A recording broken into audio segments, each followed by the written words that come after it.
எப்படி நான் ஜெபிக்க வேண்டும், எதற்காக ஜெபிக்க வேண்டும், கத்துத் தாரும் ஆவியானவரே. எப்படி நான் ஜெபிக்க வேண்டும், எதற்காக ஜெபிக்க வேண்டும், கத்துத் தாரும் ஆவியானவரே.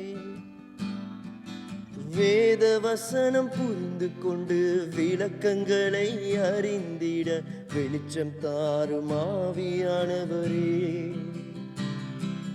வேத வசனம் புரிந்து கொண்டு விளக்கங்களை அறிந்திட வெளிச்சம் தாரும் ஆவியானவரே. ஆவியானவரே, ஆவியானவரே, பரிசுத்த ஆவியானவரே. ஆவியானவரே, ஆவியானவரே.